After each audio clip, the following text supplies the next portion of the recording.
Eh bien, salut à tous, c'est Mchachos et aujourd'hui on se retrouve pour un nouvel épisode de 5 minutes MotoGP. Tout le week-end de Grand Prix de MotoGP résumé en 5 minutes. Bon, la plupart du temps ça durera 6, 7, 8 minutes, mais bon, le titre est stylé donc on va le laisser. Pour cet avant-dernier week-end de Grand Prix MotoGP, nous nous rendons une nouvelle fois à Valencia. Et ce week-end peut déjà être décisif pour le titre de champion du monde MotoGP.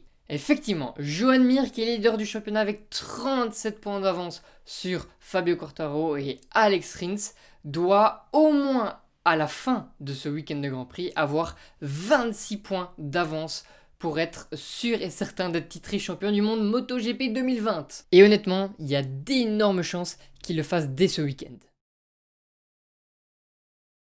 On commence le week-end de Grand Prix bien sûr par la FP1 le vendredi matin. Il fait nuageux et froid, mais la piste est sèche. Les pilotes vont pouvoir rouler, enchaîner les tours. Ça sera une séance plutôt calme, sans aucune chute. Au niveau du classement, ce sera Takaaki Nakagami qui finira premier devant Morbidelli et Maverick Vinales. On note la 16e position de Fabio Quartararo. Un week-end qui commence difficilement. On enchaîne avec la FP2 l'après-midi et le soleil pointe le bout de son nez.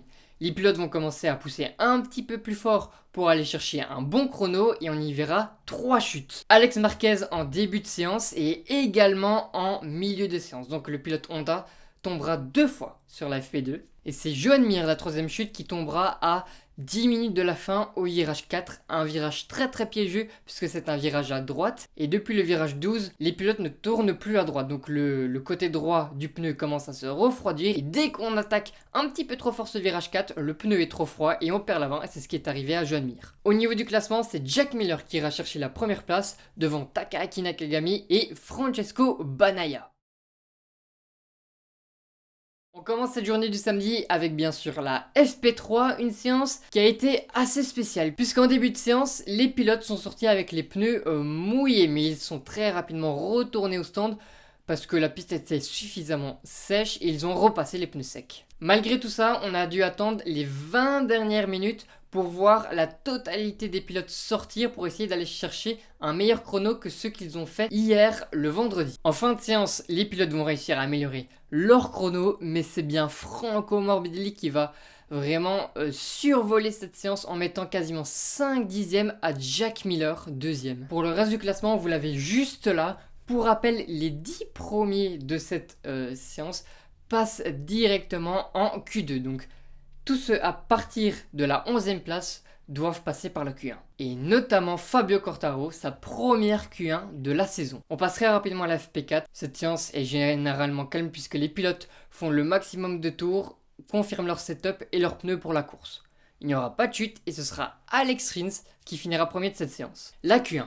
Binder et Quartararo vont très rapidement faire un très bon chrono et personne n'ira les chercher. Quelques gouttes se sont même invités en fin de qualification, empêchant tous les autres pilotes à améliorer leur chrono. Mais ce qu'on retiendra de cette Q1, c'est l'énorme chute d'Alex Marquez qui fait un énorme high side. Il monte très haut et il retombe très fort. Mais les amis, le plus impressionnant, vous vous dites, waouh, quelle chute! Et bien 30 secondes plus tard, il était debout, prêt à retourner dans son stand.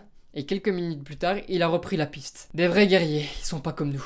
Passons à la Q2 qui était totalement folle. Honnêtement, pour moi, c'était la meilleure qualification de cette saison. Les chronos ont été améliorés tour après tour, pilote par pilote. Le suspense était incroyable, mais c'est finalement Franco Morbidelli qui ira signer la pole en 1 minute 30 191 millième. C'est Jack Miller qui le suit de très près à moins d'un dixième en 2e position et Takaaki Nakagami qui va chercher la 3e position en toute fin de séance. Vous avez le reste du classement juste ici, n'hésitez pas à faire pause pour voir quel pilote est à la 40e position. Mais on va quand même noter la 11e place de Fabio Quartararo et la 12e place de Joan Mir. Ils vont avoir beaucoup de travail pour remonter lors de la course de demain.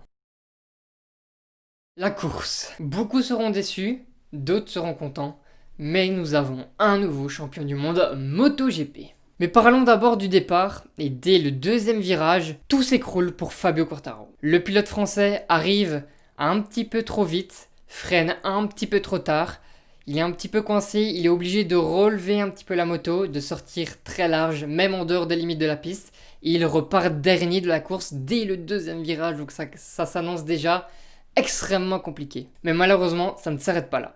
Au 9e tour, il arrive au virage 6 et il perd l'avant. C'est donc officiel à partir de ce moment-là, puisque Fabio Quartararo ne repartira pas. C'est fini pour lui pour le titre de champion du monde MotoGP 2020. Cette année pour Fabio Quartararo a été incroyable comme extrêmement décevante. En tout cas, il a pris énormément d'expérience et on compte sur lui pour revenir encore plus fort pour 2021. Pour l'autre français, Johann Zarco, même résultat. Ça finit dans le bac à gravier en perdant l'avant au virage 1 alors qu'il se battait pour la 6e position face à Alex Rins. Au niveau de la course, c'est Morbidelli qui va mener de bout en bout jusqu'au dernier tour. Et là, on assiste à une magnifique bagarre entre Morbidelli et Jack Miller. Ils vont se dépasser 4 fois sur le dernier tour, mais c'est finalement, au terme de très bonne défense, Morbidelli qui va venir s'imposer pour la deuxième course à Valencia, juste devant Jack Miller. Pol Espargaro, quant à lui, finira 3e, après s'être fait une très grosse frayeur avec Nakagami qui a essayé de le dépasser dans le dernier virage à quelques tours de la fin. Sauf que Nakagami a perdu l'avant et il a failli prendre avec lui Pol Espargaro qui est passé à quelques centimètres de partir avec lui, mais il a quand même réussi à rester sur ses roues, repartir et finir 3e. Vous l'avez donc compris, Mir va finir 7e sur cette course, et nous avons donc un nouveau champion du monde MotoGP, Joan Mir. Avec 29 points d'avance sur Franco Morbidelli qui est 2e au championnat, et une seule course restante, c'est officiel, personne n'ira chercher sa première place. Avec une victoire et 7 podiums, c'est la régularité de Mir qui a payé cette saison. Pour le reste du classement de la course, vous l'avez juste ici. Pour le classement des pilotes, vous l'avez juste là. N'hésitez pas à faire pause si vous voulez le regarder un peu plus en profondeur. Voilà, c'est la fin de ce 5 minutes MotoGP à Valencia 2. On se retrouve la semaine prochaine pour la dernière course de la saison MotoGP 2020 à Portimao. Et voilà, c'est la fin de la vidéo. J'espère vraiment que ça vous a plu. Si c'est le cas, n'hésitez vraiment pas à lâcher votre plus gros like, ça fait toujours plaisir. Vous pouvez aussi lâcher un petit commentaire pour débattre de la course, ça fait également très plaisir. Mais le plus important pour moi, c'est que vous vous abonnez. Donc abonnez-vous, allez bye bye mes moustaches.